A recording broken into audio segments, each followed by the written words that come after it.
You know those moments when you love an outfit, but not what's happening underneath it? That's exactly why I created Half T. Half T is a layering essential designed to give you coverage without the bulk. No bunching, no overheating, no awkward tucking. Just clean lines, confidence, and comfort. We offer multiple sleeve lengths, colors, necklines, and our 2-inch signature band so that clothes finally work for your life. Because getting dressed shouldn't be complicated. It should feel easy, intentional, and like you. You can shop Half at halftee.com, and trust me, once you layer smarter, you'll never go back. Use code HerLayeredLife and save 15% today.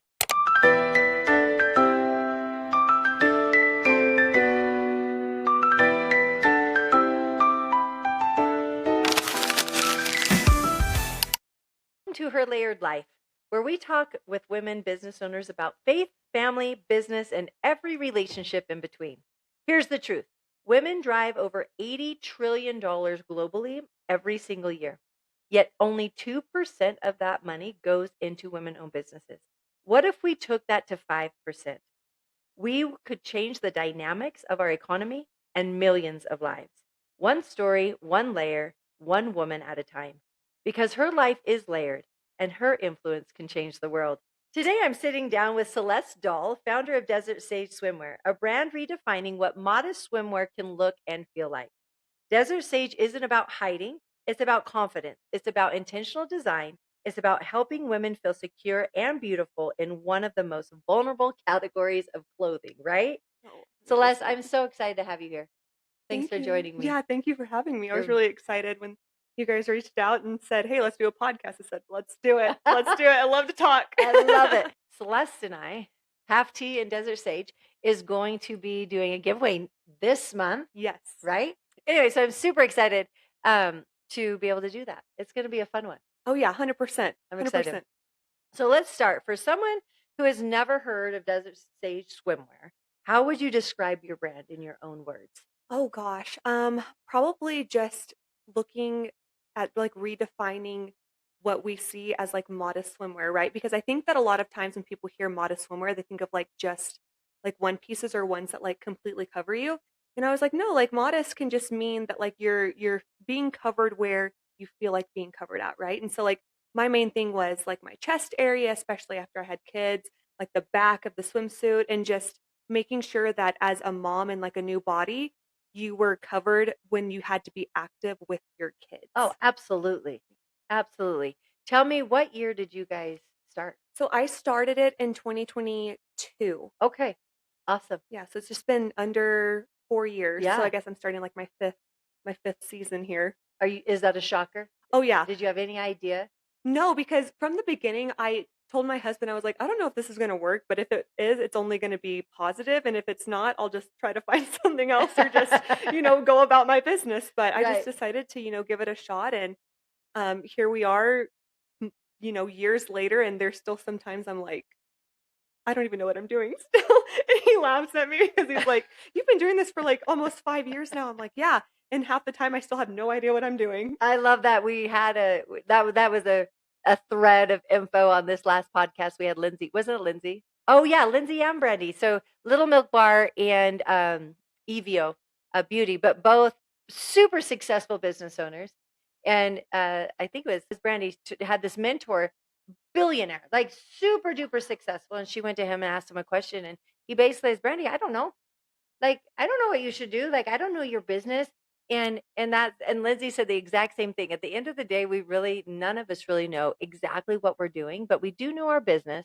And most of the time we know our customers. Right. And that's really all that matters. Yeah. I had no idea what I was doing when I first started. I had zero background. Where I went to school, I majored in medical laboratory sciences. Oh, interesting. And so I had zero background business, finance, marketing, fashion, anything that had to do with that. And so when I started this, I'm sure my husband looked at me and he was like, "You're crazy because you have no idea what you're doing." But I told him, I said, "I don't know, but I can figure it out." And that's always kind of been like my thing that I went off of, is I was like, you know what, I might not know the answer, but I can figure out a way to find out the answer. Yeah, absolutely. Absolutely. So take me back. I want to go back to those first conversations. Like, how did it start? Where did it start? Like, was it something you've been thinking about for a while? Was it something that just came and you just felt inspired to do it? Take me back there and tell me how it worked. Yeah, so back in 2020 when COVID and everything happened, so I had just graduated and I had just finished an internship at a hospital. So I'd been there and it was a 6-month unpaid internship, 40 hours a week. Just grueling. Yeah, oh, absolutely. And so, the only way that you were going to make money is if you worked more than 40 hours.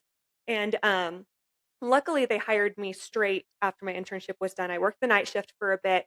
Now And in nurse, like what was so it was medical laboratory sciences. So you work in the lab at a hospital. So like you run the blood test, the urine Oh, test, just any type of interesting. like sample Uh-huh. that you submit to like a doctor or hospital. Like we run the tests on that and give the doctors the results. Okay, cool. And so I had been hired on it for the night shift, and I love my sleep. And so mine was a 7 on, 7 off shift, and just having to constantly switch my sleep schedule Sure, that's was awful. not it. And so I'd found out a clinic in Provo had an opening for Uh-huh. just like daytime stuff. And I was like, perfect. So I applied for that. I got that job. And then COVID hit. Okay. So I think I got that job probably in January or February, right as COVID hit. And then my husband was graduating later on that year. And because I was the last person that was hired, they furloughed me. Oh, interesting. And so here we were, and I had just found out I was pregnant with my first Of baby course. too. Life. So I was furloughed, found out I was pregnant with my first baby. My husband was graduating. And he was like, you know what, it's fine. I'm gonna, start working here because I'm gonna have my degree. And the people that he had previously talked to about getting jobs were no longer hiring Of course. because of COVID. So Yeah. here we were in Provo, stuck, and I was furloughed, maybe working 2 or 3 hours a week. He wasn't even working because he was still working on his degree. And I was like, what are we gonna do? And then he got a call from a company in Las Vegas that they were looking for a mechanical engineer. And so we took that opportunity, moved down there. And like I said, I was pregnant and it was in the middle of the summer. And Las Vegas is hot, Yeah. right? And Super you hot. have very long summer. So like, I mean, we've started swimming as early April into the end of October, right? So we're in a Right. swimsuit all the time. I didn't think much about it because I was pregnant and I kind of was like, whatever, I'm going to wear whatever.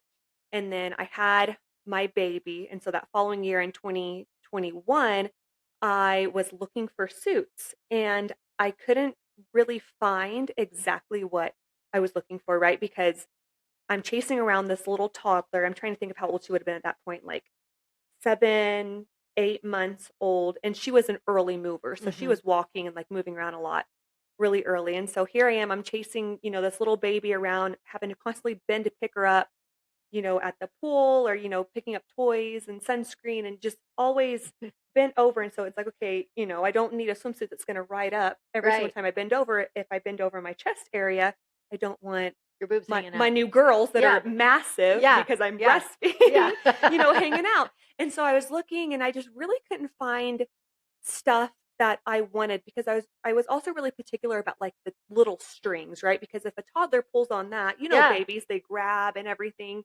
She's going to pull on that string, things are going to come right off immediately. Like what in the world? And so I was like, okay, I need coverage here. I need support because your girls sag Yeah. after you have kids and, Sure. and you breastfeed, they sag. And so I needed support here. I didn't want like tiny strings. So I wanted thicker straps, but then also adjustable stuff. I wanted like a full coverage bottom in the suits. I wanted high waisted. Just, I had this number of things that I was looking for.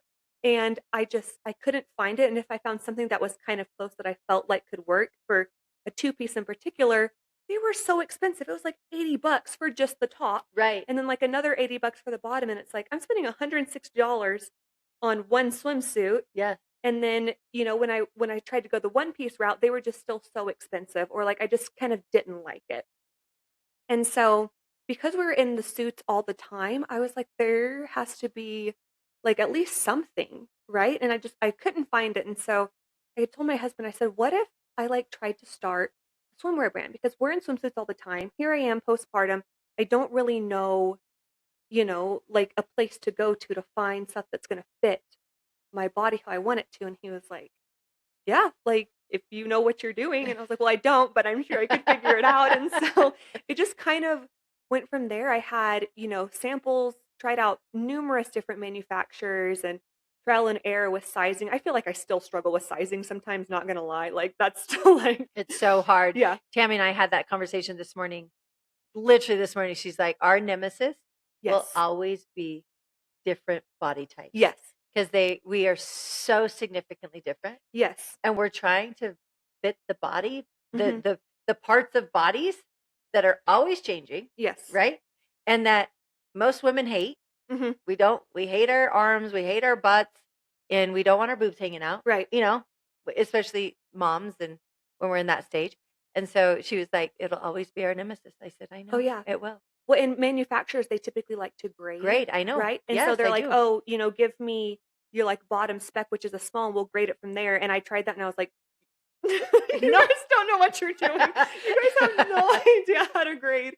I actually had an argument just last year with my manufacturer. They're like, "Well, we'll grade your stuff," and I was like, "No, because we've done that, and that did not work at all." Yes. Because that was me, right? Having no experience when they first, when I first started, and they're like, "Oh, well, great." I was like, "Oh, perfect. Yeah. That's less work for me."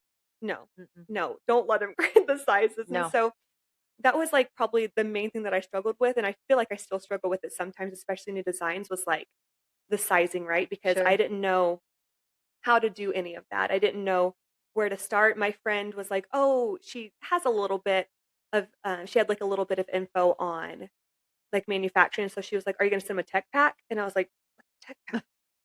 And so I had no idea like what I was doing, and I Right. was sitting here and I was Googling everything and YouTube videos, and so that's just like how it started, and it was crazy to me just how quickly like things took off after that. Like after I kind of had like my first real like suits in, Uh-huh. how it just like grew So crazy. quickly. Yeah.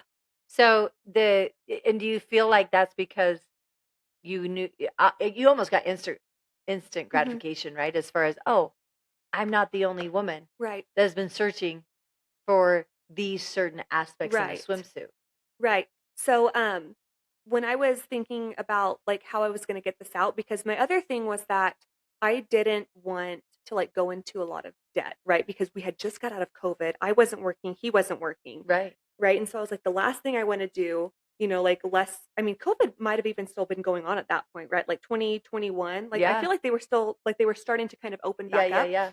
And so my other thing was I was like, I don't have like a ton of savings, but I didn't want to like go into debt to do like swimsuits. And so I had seen this ad on Facebook for plasma donations. And they were like doing a special, and they said if you donate like 8 times in the month of whatever it was, or 8 times in like a certain amount of time, you could get $900. And I was like, that sounds good. So like let's try that. And so that's how I got the first like $900 to even like start manufacturing, was from plasma donations. Oh my goodness. That is the first Yeah. here. Yeah. That's amazing. And so I was like I said, I just my main thing was I was like I didn't want to go into debt 'cause I didn't want to like put that stress on my new like my new family and my husband and our daughter and stuff. And so that's how I started, with getting the money and stuff, and then I just constantly put stuff back in, right? And so like, Mhm. I would sell, and then immediately like that goes back into the business. Like really just, bootstrapping it from the beginning. Where did you start with your manufacturing? So I start like where? Yeah. So I started in Brazil. Okay. So, I don't remember how I found them out.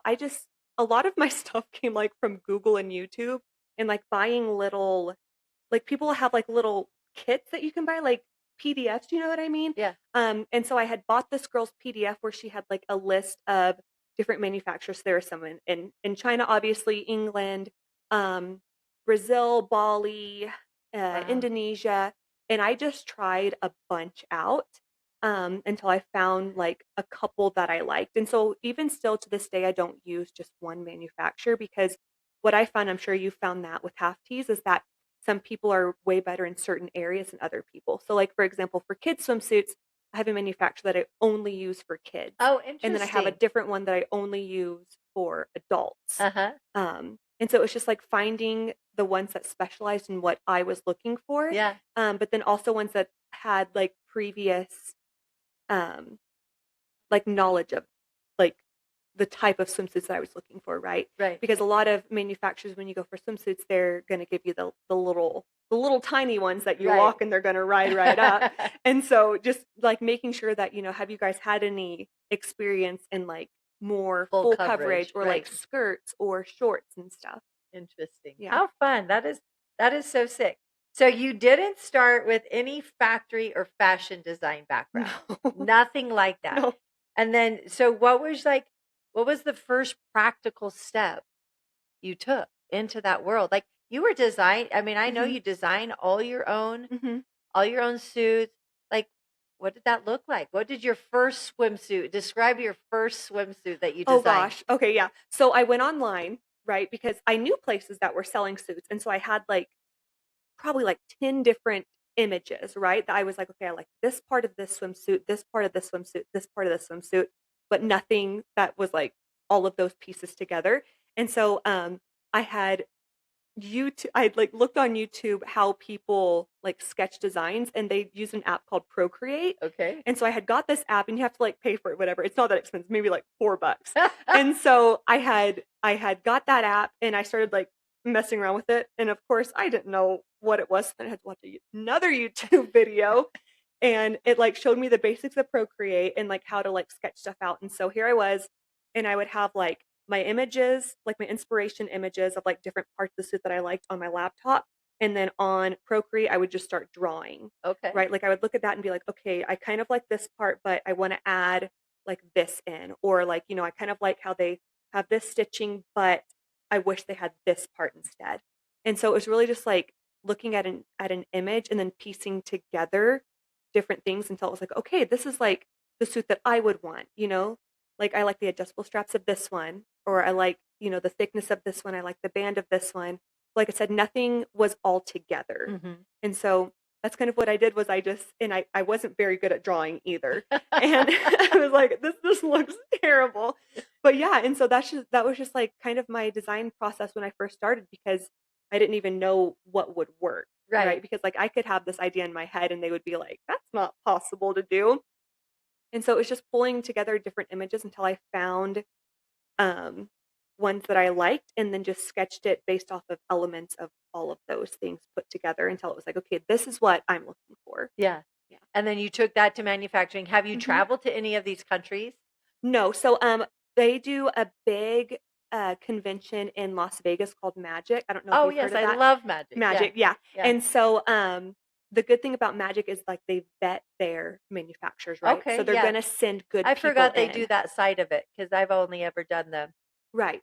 sell at Yes. for Yeah. that, but I forgot on the other side is all the manufacturing hmm and stuff. I just remembered that. Yeah. Yeah, and so, they had, a list of manufacturers, so you don't have to, like, go to Magic to get the list, you can just, like, sign up and they'll send, like, the list of manufacturers to you, and so I kind of did a little pre-work of, like, different manufacturers that I was interested in talking to, Mhm. and like I said, the good thing about Magic is that they vet them all, so, like, if you're going out of the country to manufacture your stuff, you're getting someone good, Right. that, like, is ethical, does things right, like they pay fairly, they're getting their employees time off and stuff. And so that was really important to me because when you go overseas, like you don't know, Sure. right? Like their regulations and stuff. But if you find them at Magic, you know that they're good. Mhm. And you know that like they meet certain qualifications and stuff. And so I went there with just like a list of manufacturers that I wanted to talk to, and they bring samples that you can see and stuff. And they're like little cards, fabrics, and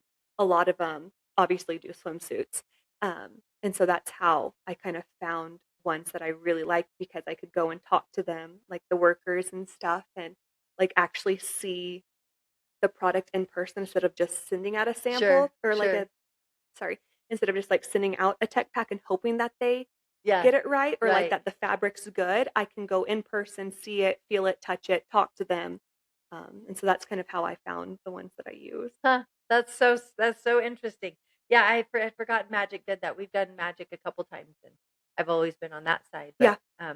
when I the first time I went to Magic, I went with my manufacturer. We manufactured out of Mexico, and she's like, "We got to hit this over here as well." And I remember hmm walking and seeing all that. That's cool. Oh, That's it's very, crazy. Yeah, very and cool. they're there from all over the world. Absolutely. And we forget how many manufacturing facilities they really are around the world. I Mhm. think we get so focused on, China or some of those um, Indonesia, those type of areas in the country, but there's manufacturing Oh, yeah. everywhere, Yeah. everywhere, It's everywhere. really fun to, like, talk and meet and just see, like, other people's specialties, right? Yeah, Because, like I said, you sometimes people aren't really good at one thing, but they might be good at something else, and right. it's like, "Okay, well, perfect, I can use you in that area, and then Yeah. we'll just use somebody else in a different area." Huh. That is so sick. Okay, I want to know, was it harder than you expected? Sometimes. That's a very big question. Sometimes I feel like the good thing about running your own business like this is that if there's times that you really just need to take a step back because things are overwhelming, you can. Right. Whereas if you run like a 9 to 5, you always have to be there. And so anytime that things ever started to get overwhelming, I just kind of took a step back. I would say that probably my hardest thing though was that you create a product, right? Like half tea or the swimsuits and stuff, and you think that it's going to fix everybody's problem. Right. And everybody's going to love it because you love it, right? And so I'd say the hardest thing for me was in the moments that I felt like someone like it didn't live up to someone's expectations, like I would take that really hard because like I wanted to please everybody. I wanted to make them happy. And so that was probably something that I had to learn was that, not everything's for everyone. Right. And that's what sometimes people will even like say on my social medias, right? If someone like leaves negative comment, they're like, well, not one product's meant for every single person, and that's fine. And so I'd say that's something that I really had to learn was that, it's not anything against me personally, but like you said, with women's body types, sometimes it just doesn't work out, like no matter what you do. Right. Right. And it's not anything against me, but it was hard to like not feel that way, right? If like I Sure. felt like it was, Sure. like it was all on me. Okay, I want to know, was there ever a time that you just was like, this isn't going to work? Oh, at the beginning of this year, not gonna lie. Really? Because yes. I love it. That run, front, So let's at the beginning of this year, because I was pregnant, I was just I had no motivation, right?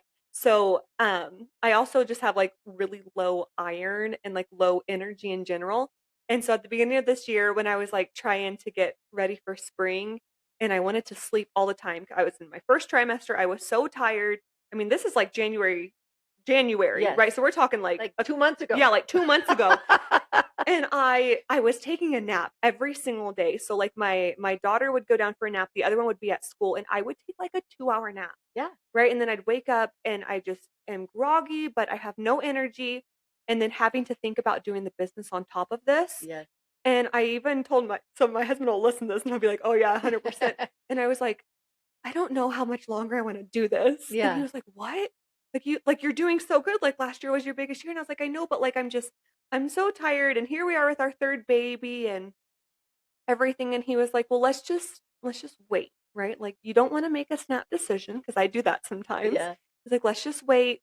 And, I was like, "Okay." And then, like, things just kind of and well, I should say it's also hard after summer because not summer, sorry. It's also hard after winter because winter, you see your sales go down for a Yes. seasonal item like Yes. It's that, so right? depressing. And Yes. so it's hard at the beginning of this year when, like, you're supposed to be having all your momentum to do your spring collection. Right. Right. I don't because it's like, well, my sales have been so down and, I'm pregnant, I'm tired, I, like, don't feel good, and so I was like, I don't wanna have to, like, film content when I'm big and pregnant. I don't wanna, have to do this or that and, just me getting in my head and stuff, and so that kind of happened, and then, I started getting on, like, some extra vitamins to, like, give me more energy, and so I realized I was like, "Oh, it's not just me hating this and wanting to be done with it, it's just, like, me being low of energy." Yeah.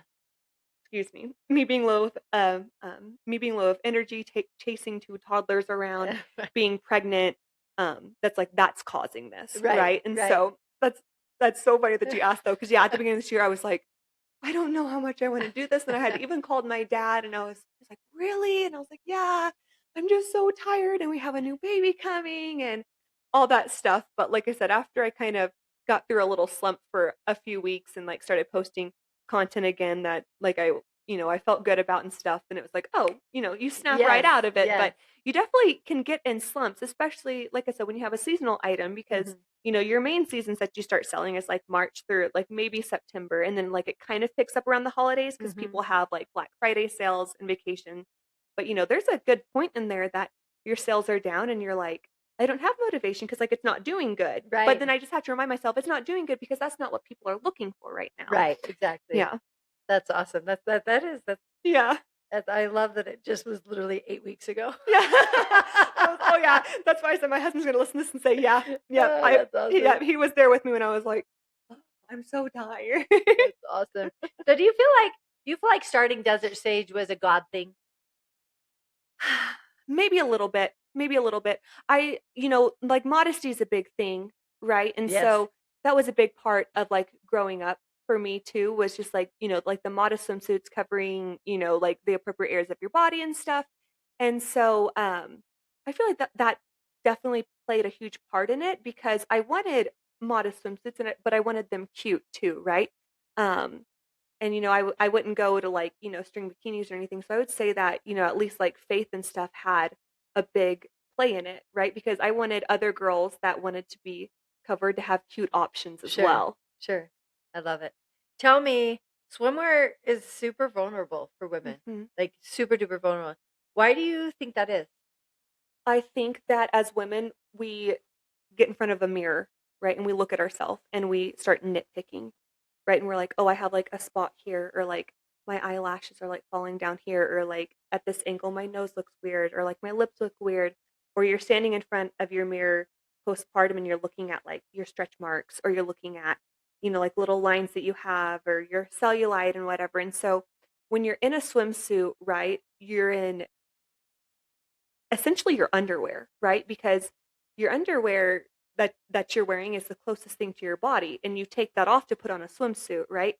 And so I think that for a lot of women, they're like, "Well, this is my underwear and it's tight, right? It's tight and it shows off any type of um, curve that you have." And so I think that for a lot of women, they're like, "Oh, I don't like that because I feel very vulnerable." Because Mhm. normally I would only be looking at myself in my underwear like a spouse or whatever, right? But here you are and you're out in public and you're in that.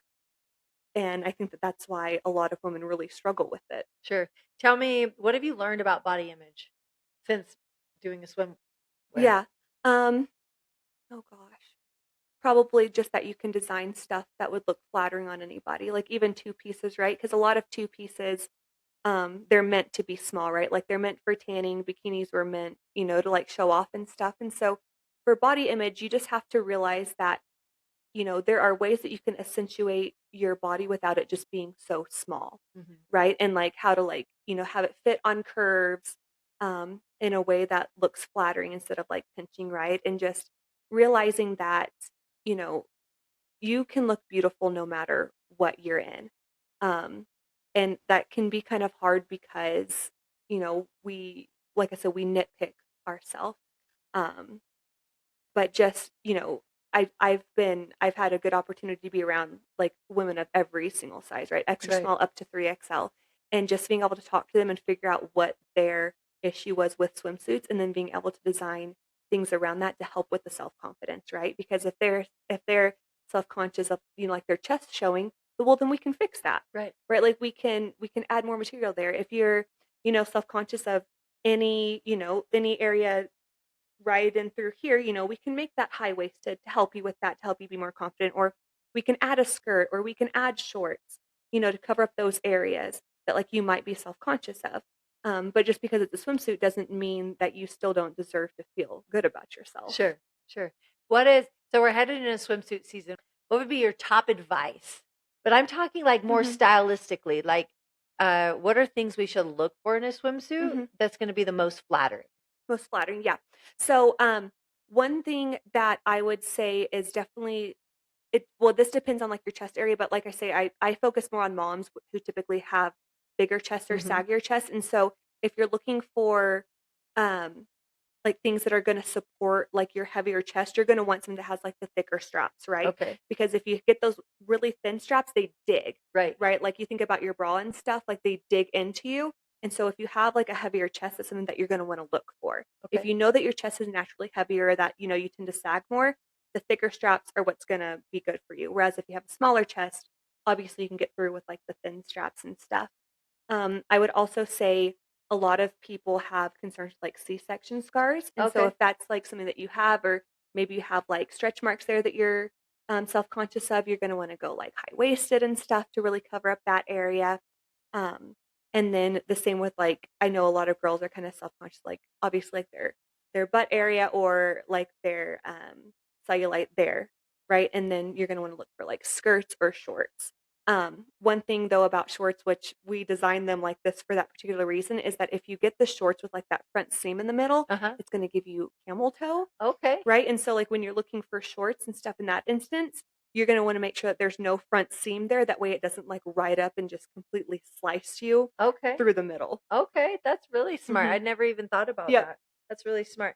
What what do you feel like we get this a lot with Hafti is, the body shaming. If we talk Right. about modesty, we're body shaming. Right. But how have you talked, especially intimately, with women about a very vulnerable space as swimsuits, bringing up modesty, and that it's not necessarily body shaming. It really is just trying to help women feel more confident Hmm. in what they're wearing. So what kind of uh, conversations have you had with women around that? Yeah, so the way that I usually approach like the whole modesty thing, because I know that depending on what side of the internet you're on, it can be very negative.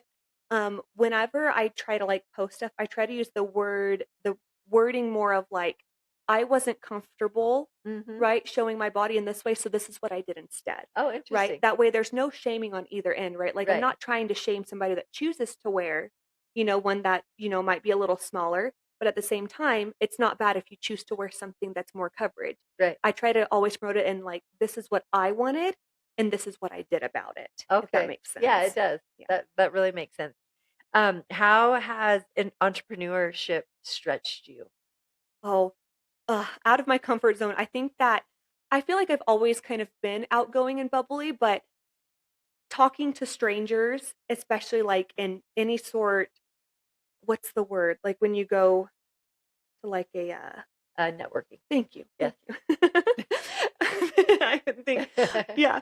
So when like you go to networking events, right? You have to like you're probably not going to know people there, Right. right? And so you're going to have to be okay with being out of your comfort zone and going up to people and saying hi and sitting by somebody that you don't know and being able to hold on a conversation. And for me at first that was really scary. Um because I was okay with like, talking and being bubbly with people that were my friends. But when you go off with a complete stranger, that was way far out of my comfort zone because I was like, I'm going to say something wrong. They're going to think that I'm weird. They're going to talk to me and be like, you don't know what you're doing and stuff.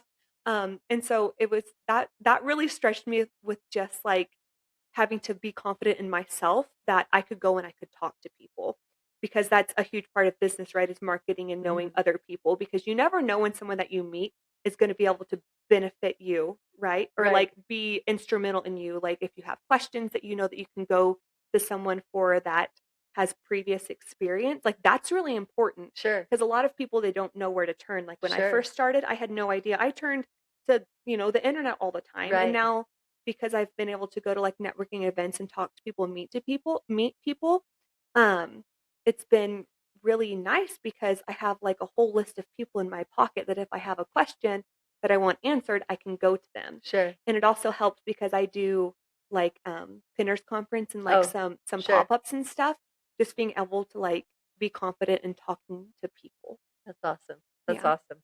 How do you handle like the comparison in the saturated swim market? Oh, I try not to look. I try not to look. That's something that I really struggle with because obviously when you have a clothing company and you post about clothing items, you're gonna get a lot of other people's clothing stuff Sure. on algorithms. Um, a lot of times I just try not to look at other people's stuff if it scrolls by, just like that's okay. But I would say that it's really hard, right, not to compare. But there's a famous quote, right? Thief is the or what is it? Comparison Is it yeah, it comparison is the thief of joy uh-huh. or whatever it is, and so just trying to remember that and, you know, just realizing that people have different styles too, right? Right. And so by comparing what I like to, maybe what other people like isn't always necessarily right, because they might like what I do just fine. And here I am nitpicking at it, because as a business owner, that's what you do. You Sure. like want to be perfect and stuff. And so just trying not to let myself fall down that path, because if you sit there and you think, "Oh my gosh, like this person's so much better than me," or like this person's designs are so much better than me, like you're just going to get into a black hole, and then you're not going to want to do it, Right.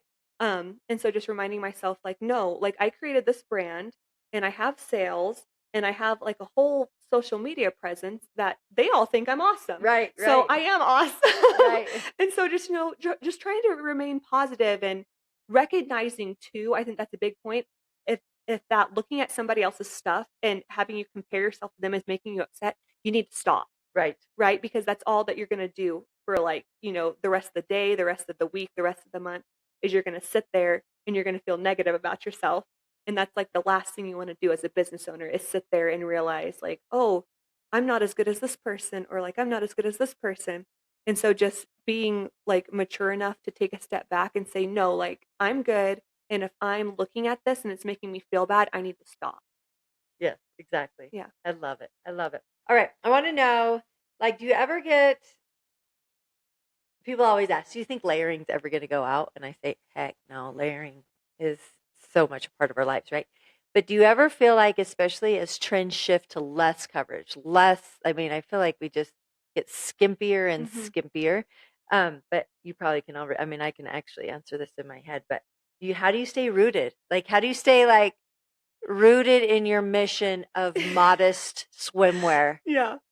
That's hard, right? Because you see sometimes like what sells to like the mass audience, and what Mm-hmm. sells is typically the smaller ones, because a lot of people that's what they're given, right? Right, And so I think that for me it was like, why is that the only option that we're given to pick from? right. Right? Like that doesn't have to be the only option that we're given. And so, there were times that, I'd kind of see really cute swimsuits that were really skimpy, and it was like, man, like I could do that and I could like increase my sales, right? Because like Right. sure I have like a wider audience and whatnot, but for me, it would always just come back to the reason of like why, right? Yeah. Like why I started it, right? And seeing my girls, grow up and them having a mom that stood true to what she did in the beginning, right? Instead of like someone that was just going to chase the trends. Right. And so just knowing that like I started this with a purpose that's like deeply rooted in, like the coverage and the modesty and just giving people another option that I felt like they didn't have. And that was just very important in, not wanting to change, right? Because you don't always have to chase like what the world wants, right? Like Right. it's fine to have your own thing, and it's fine if you're a little different, and maybe sales are maybe they'll go down because I don't offer, this or that, but in the end it's like, no, like I started this with that purpose and there's no reason to shift from it. Mhm. You can like remain strong in that, and I wanted, my girls to see that as the world change, as they grow up. I wanted my girls to see that as the world changed, but you don't have to. You don't have Mhm. to like follow that trend, and that's okay. I love that. You were telling us in one of our little breaks that last year was your best year Mhm. to date. Mhm. What do you attribute that to? Oh. I had a reel on Instagram that got 67 million Oh, views. wow, that'll do it. Yep. And so, that just grew, I think up until that point on Instagram, I had maybe like 5,000 followers, and then within like a couple weeks, I had like over 160,000 Oh, wow, followers. that's And so awesome. that's what kind of made it really take off, and obviously, like, when you do good on social media, that helps increase your sales, because you have more people that can see you, right? Sure, And sure. so then that obviously helps gain a lot more customers, and then a lot of like loyal customers too, because if you have somebody that likes what you do, if you put things out in other colors, they're going to come back and they're going to Sure, get that too, sure. because it's like, okay, this is what works for me, and I know this brand.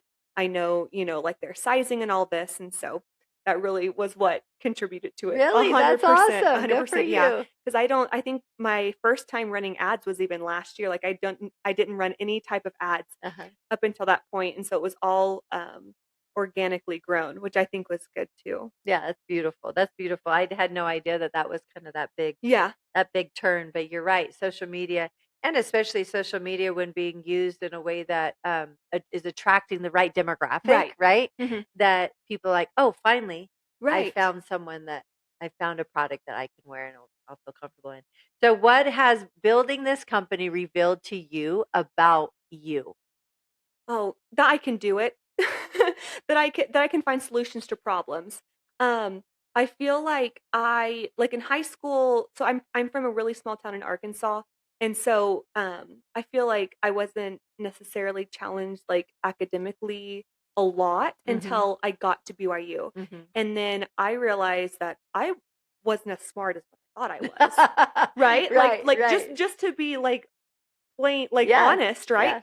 yeah, Here I was in these classes with these brilliant kids, and I'm yeah. scoring really low, and so, I thought to myself, like, "I'm not as smart as, like, what I thought I was, and nobody's gonna wanna hire, someone that's, like, not at the top of their class," right? That was my mindset, right? Was I thought and this ended up not being true at all, but, growing up, you think, like, GPA is all that matters, right? And so here I am about to graduate college, I don't have the best GPA, nobody's gonna wanna hire me, and then here I was, I got 2 jobs back to back. Right. Um, and so I realized and what entrepreneurship helped me realize was that I didn't have to be the smartest person, right? I just had to be someone that could problem solve. Yes. And so the test that I would take, in college wasn't any measure of how smart I was. It was just what they wanted me to know. Hmm. But I might have studied, but I might have studied the wrong thing.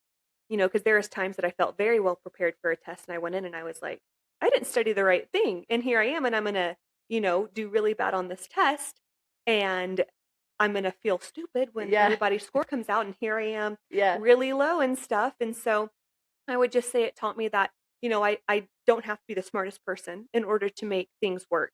I don't have to have prior knowledge of, fashion design marketing to make it work. Right? Like your brain is really powerful and if you put your mind to something that you really want to do, you're going to do it. Yes, And if things are looking low and like not where you want it to be, you have the power to change it too, right? absolutely. Like it's totally all in your mind, right? Like I said at the beginning, when you asked if there was ever a chance that I thought about quitting, and I was like, oh, yeah, at the beginning of this year, I was so tired, Yes, it was all in my mind. yes. And so I think that that's something that entrepreneurship really helps is that, you can be creative and you can become a successful person without like a test score telling you that you are or you aren't. I love that. Yeah. You're right. You're right. We look so much to outside validation, but Hmm. at the end of the day, the validation's got to come from the inside out, and we are far more powerful than a test score will ever Right. be able to tell us. Right. So what is if a woman came up to you and said, "Hey, I feel like I'm going to start a business." What would you tell her? Oh, I would say first off, you need to do like a lot of research first. Your power, like I said, is going to come from your knowledge. And the more research that you can do before you start something, the better prepared you're going to be to answer like your difficult questions. Mhm. And so I would say definitely like do the groundwork and see like your reasoning why, right? And your purpose and just looking at things from multiple different ends, right? Because starting a business is hard. And the last thing that you want to do is go into starting a business unprepared because what you're going to end up doing is you're going to end up wasting money. And Mhm. you're going to be throwing money where it doesn't need to be thrown without realizing that you're doing that. And then you're going to have, not as much as what you should. And so I would just say, just like doing groundwork, figuring out exactly where you want to put your money first because, some people start out and they're like, I want um, like my own patterns, for example, right? Because like we do a lot of patterns, and maybe it's not the cheapest option to go and get like an exclusive license because those can be like thousands of dollars, right? Mhm. To have like a custom design, maybe you like go to Etsy or maybe you find like a freelancer, right? Mhm. You don't have to, do the most expensive things at the beginning. You want to establish like some sort of proof of concept first, I Mhm. think, and just, like, being cautious and, like, focusing on where your money can be best spent. I love that. What's one thing you wish you would have known before launching? The My one thing. sizing. That's Here, we're gonna go back to true. that, we're gonna go Yeah, back to you're that. right. I feel like my sizing just, with some of them just was this really I don't even know. Like, that was just so frustrating, Yeah. right? And just and also standing up for myself, right? If a manufacturer says, like, "You need to do it this way," you don't have to do it that way.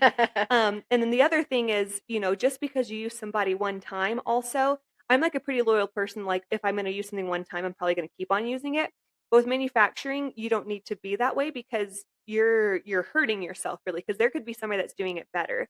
Um, and so, being willing to, like, if the time to sever that relationship is up with, like, manufacturing because you found someone better, that's okay. Mhm. Um, and just realizing that, Yeah. I think that that can be hard sometimes. Yeah, but that's really good. That's fantastic advice.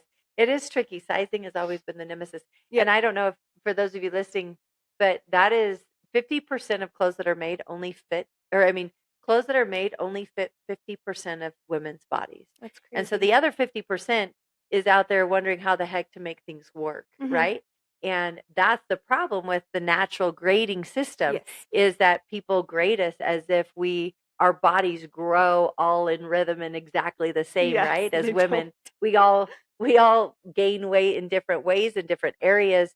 So that is not like a you thing. I'm just Right. telling that to our listeners. It's not a you thing. It's actually a a, a fashion thing, and Mhm. that's real and it's normal. And so for the other 50% of us that the clothes aren't fitting, we are trying to find ways to fix and to Mhm. problem solve and to do all those things. So I find it fascinating that yeah, sizing is Yeah. Oh, it's terrible. such a Yeah. big deal. And just being able, like I said, just being able to stand up for yourself, and if the manufacturer pushes, like, "No, this is how we've always done it," Yeah. it's like, "No, but you don't have to keep on doing it that way." Right. Like, we wanna change that because we know as Americans, we come in so many shapes and sizes, right? Yes. And just I don't know. Yeah, I would just go back to that, just standing up for yourself. If somebody in the manufacturing world says, "We don't do it that way," you say, "Well, you're going to, because that's We how I are need it now, done." buddy. Yeah. Or you're like, "Well, I'm getting the reviews in, and I'm getting people telling me, right, that, like, this isn't right, so we need to change it." I love it. I love it. I love it. And advocating, right? Advocating for Mhm. women. I find it fascinating. I have one other question, but I find it fascinating. Again, it's the same story over and over and over. Women owned companies. We are starting companies backed by things we have found lacking in the industries, right? We come to the table wanting to solve problems. Right. We, just like you did in the very beginning, you came to the table wanting certain aspects specific to where you were in life at Right. that time. You were young, you had a baby, you were chasing this little toddler, your boobs are falling out of your swimsuits, the straps weren't thick enough, your butt was hanging out when you bend over to help your toddler.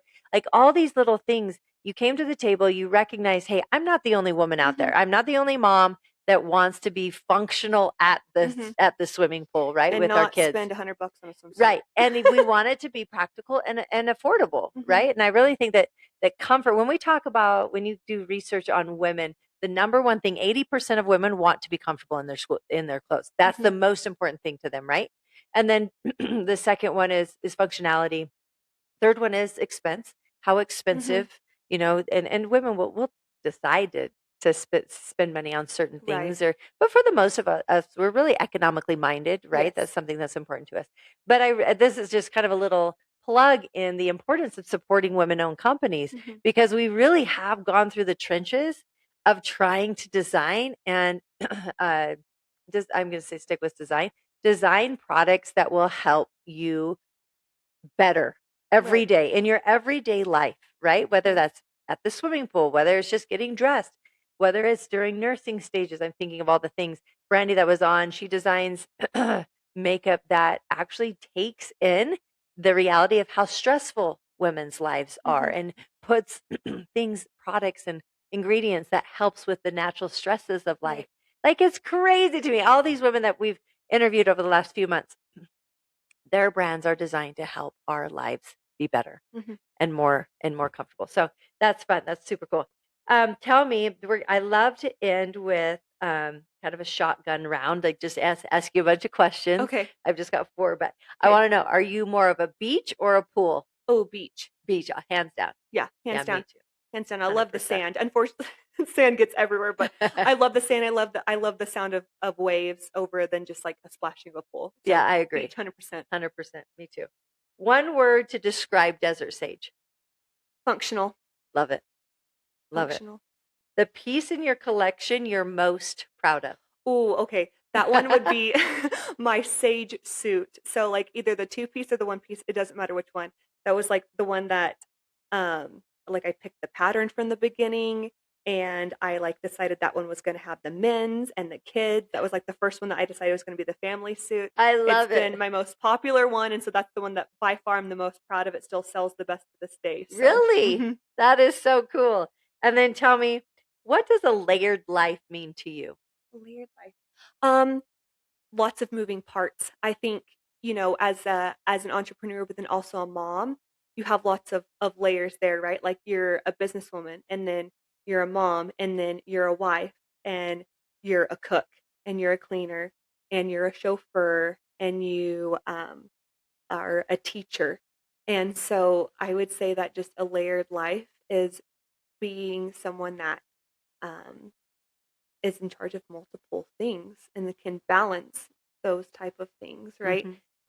When you run a business, you put that part in one area of your mind, but then you also have to have the ability to have like the personal part of your mind as well. And just being able to, alternate between those two can sometimes be hard, Right. but that's the beauty of I think women and how our brain works, right? Is that we can have multiple things going on in our mind at one time, but we can focus on them too. I love it. What's a daily habit that you do every day that helps keep you grounded? I try to get ready every day, whether it's like putting on, clothes other than my jammies, whether it's, brushing, like making sure that my hair looks good that day or putting on makeup or a combination of all three of those. Um, just starting off the day with like feeling good, right? And so that's something that I try to do. And I'm not the best at that, but that's a habit that I've started to do and I like that a lot better. Like there's just something about myself I can get ready at the beginning of the day. I feel so much better about I myself. 100% agree. We talk about it all the time here, don't we, Princess? The importance of just getting ready. Yes. And especially, I think, as young moms, um, there's a lot of times not a reason for us to get No. ready. We can do a Mm-mm. lot of things in our home and we get spit up on. We're changing diapers, we're doing dishes, we're doing all those little things. But you can do that in Yeah. your jammies, or you can do it in a really cute two-piece. I mean, you got Yeah. the cutest little Thank two-piece set you. on today. It doesn't take a lot, but a little goes a long ways. Yeah. And like I said, even if it's not if, like, you don't feel like putting your makeup on every day, that's fine. Put on something other than your pajamas or, like, put your hair in, like, a cute claw clip or something, Right, right? It's just doing something that's gonna, like, make you feel a little bit better than just having rolled out of bed. right. I love that. I love that. All right, before we wrap up, what's one thing you want women to remember the next time they put on a swimsuit? I want them to remember that you're beautiful no matter what you wear, and a lot of the times that the imperfections that you see, you're the only one that notices that, Right. right? Because you're the one that's constantly looking in the mirror, you're the one that sees your face every single day, and it's all in your brain, Yes. right? And that the insecurities that you might see in a swimsuit, odds are nobody else sees those. I love that. I love that. Confidence isn't about having the perfect body, it's about knowing who you are in it. And it's also about choosing the right suits that Mhm. make you feel beautiful, right? That Yes. really help accentuate those things. Um, if this conversation resonated with you, share it, send it to a friend, text it to your sister, post it on your stories. We would love that. Tag us. When women support women intentionally, we rise together. Your dollar is more than currency. It's influence, it's change, it's empowerment. So until next time, let your choices shape the world you want to see and love every layer of your life. Thank you so much for being Thank on the you. show today. It's been awesome talking Yeah, to you. thank you so much. Mwah! Love you guys.